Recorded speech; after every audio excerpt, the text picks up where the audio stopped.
اسلام کی تاریخ میں دو زبردست حادثے ایسے ہوئے ہیں کہ اگر ان کو سانحہ کہا جائے تو زیادہ بہتر ہوگا۔ تبلیغ میں حکمت کی اتنی زبردست اہمیت قرآن نے کیوں رکھی ہے، اس کے واضح ثبوت تاریخی واقعات میں ہمیں ملتے ہیں۔ اسی صدی میں دو موڑ تاریخ میں ایسے آ چکے ہیں جب مسلمانوں کے حکمت عملی سے کام نہ لینے سے غیر مسلموں کی حکمت عملی کامیاب ہوئی، اور دونوں مرتبہ کروڑوں کی تعداد میں پوری قومیں اسلام میں داخل ہوتے ہوتے رہ گئیں۔ ان دونوں زبردست حادثوں میں سے ایک کا تعلق روس سے ہے اور دوسرے کا ہمارے پڑوسی ملک ہندوستان سے ہے۔ پہلا واقعہ تقریباً 1920 کے راؤنڈ اباؤٹ کا ہے۔ روسی کمیونسٹ انقلاب کے رہنما کامریڈ لینن تمام مذاہب عالم کا مطالعہ کرنے کے بعد اسلام سے بہت متاثر ہوئے تھے اور روسی عوام کے قبول اسلام کی خواہش بھی رکھتے تھے۔ ان کے بارے میں باور کیا جاتا ہے کہ ان کی اسلام سے دلچسپی ایک بزرگ بقرہ خان سے ملاقات کا نتیجہ تھی، جن سے وہ کافی متاثر ہوئے تھے اور جن کے فیض صحبت کا لینن پر بہت اثر تھا۔ بہرحال لینن نے کوشش کی، لیکن علماء مصر کی لا علمی و غیر دانش مندی کی وجہ سے اور برطانوی حکومت کی حکمت عملی سے زرعی موقع ضائع ہو گیا۔ اس سانحہ کی تفصیلات ایک ہندوستانی کمیونسٹ لیڈر نے بیان کی ہیں، جن کے لینن سے ذاتی تعلقات تھے۔ محمد عبداللہ ریٹائرڈ IAS کہتے ہیں، MN رائے ہندوستان کے ایک معروف لیڈر تھے اور 1921 سے لے کر 1928 کے درمیان وہ کمیونسٹ انٹرنیشنل روس کے فعال کارکن تھے۔ جرمنی، فرانس اور چین کے مزدوروں کی تحریک میں انہوں نے اہم خدمات انجام دیں۔ لینن سے ان کے اچھے تعلقات تھے اور انہی کے ایک ساتھی اور ہندوستانی نے اس وقت کے سیاسی حالات کے تحت ہندوستان چھوڑ کر روس میں پناہ لی ہوئی تھی۔ ان سے بھی لینن کے ذاتی تعلقات تھے۔ انہوں نے اپنی خود نوشت سوانح عمری میں لینن کی اسلام سے دلچسپی اور عقیدت کے بارے میں جو صراحت کی وہ قابل ملاحظہ ہے۔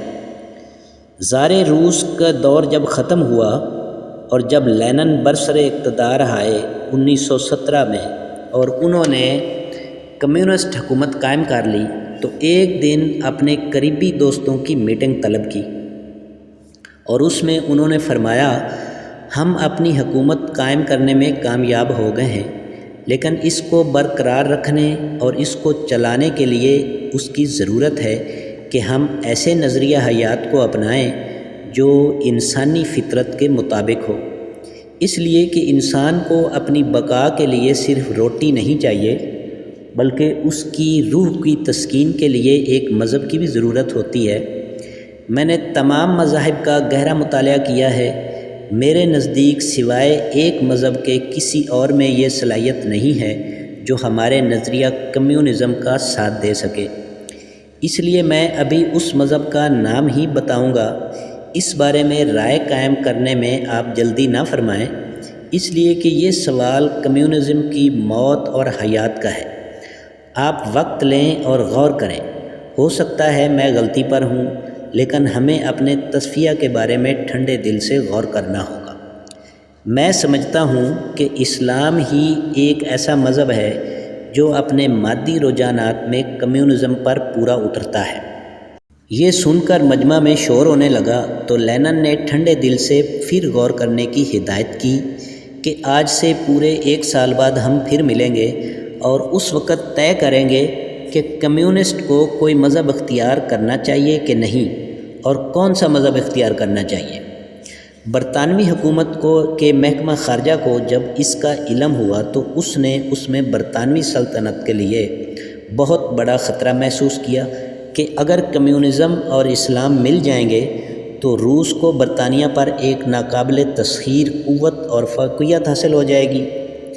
فوری انہوں نے ایک مسئلہ کھڑا کیا۔ مسئلہ یہ تھا کہ اسلام کے لیے مارکسزم جیسا خدا سے منحرف اور ملحدانہ نظریہ قابل قبول ہو سکتا ہے۔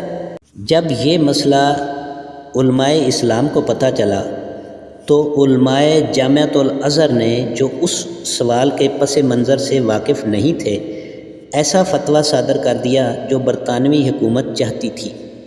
یہ فتویٰ تباہ کروا کر دنیا کے کونے کونے میں تقسیم کروا دیا گیا، حتیٰ کہ روس کے اسلامی علاقوں میں اس فتوے کی کاپیاں ابھی تک بعض مسلمانوں کے پاس موجود ہیں۔ ظاہر ہے کہ اس کا علم لینن کو بھی ہو گیا۔ انہوں نے اپنی حیرت کا اظہار کیا اور کہا، میں سمجھتا تھا کہ مسلمان سمجھدار ہوں گے، لیکن ایسا معلوم ہوتا ہے کہ وہ بھی اور مذاہب کی طرح بڑے کٹر اور دقیانوسی ہیں، جس کا نتیجہ یہ ہوا کہ سکیم دھری کی دھری رہ گئی اور اس کے مخالفین نے اطمینان کا سانس لیا۔ اب ہم دوسرے واقعے اور غیر مسلموں کی کامیاب حکمت عملی کی ایک دوسری مثال دیکھتے ہیں، جس کا تعلق ہمارے پڑوسی ملک ہندوستان سے ہے۔ یقین کیا جاتا ہے کہ ڈاکٹر امبیڈکر، جو کہ ہریجنوں اور ہندو پسماندہ ذاتوں کے سب سے مقبول رہنما تھے، ہندوستان کی پوری ہریجن آبادی کے ساتھ اسلام قبول کرنے کے خواہش مند تھے۔ گاندھی جی کو جب یہ علم ہوا تو انہوں نے ڈاکٹر امبیڈکر سے پوچھا کہ تم کون سا اسلام قبول کرنا چاہتے ہو، شیعہ مسلمان والا یا سنی مسلمان والا؟ اگر شیعہ ہونا چاہو تو ان میں بھی بہت سے مذہبی فرقے ہیں، کس فرقے کا اسلام قبول کرو گے؟ اگر سنی ہونا چاہتے ہو تو ان میں بھی بہت سے مذہبی فرقے ہیں، دیوبندی ہیں، بریلوی ہیں، وہابی ہیں، اس کے علاوہ اور بہت سے فرقے ہیں، اور ان سب میں آپس میں ایسی ہی نفرت ہے کہ ایک دوسرے کو داخل اسلام نہیں مانتے۔ ڈاکٹر امبیڈکر نے اس گفتگو کے بعد اپنا ارادہ تبدیل کر دیا اور کہا کہ میں سمجھتا تھا کہ اسلام میں ذات پات اور تفریق نہیں ہوتی، اسی لیے میں اس مذہب کو پسند کرتا تھا۔ ملینیم نیوز کے عزیز دوستو، ان دو واقعات سے ثابت ہوا کہ ہمارے علماء کی غلط حکمت عملی، کم علمی اور کم فہمی اور ہماری فرقہ واریت اور قدامت پسندی کی وجہ سے پورا روس اور ہندوستان کے ہریجنوں کی 200 ملین سے زیادہ آبادی مسلمان ہوتے ہوتے رہ گئی۔ دوستو، موجودہ صدی میں اسلامی تاریخ میں موجود عبرت کی یہ دو داستانیں، جن کی سیاہی ابھی تک تاریخ کے صفحات میں خشک بھی نہیں ہونے پائی ہے، عالم اسلام اور علماء اسلام کو یہ چاہیے کہ وہ ایسی عبرت کی داستانوں سے سبق حاصل کریں۔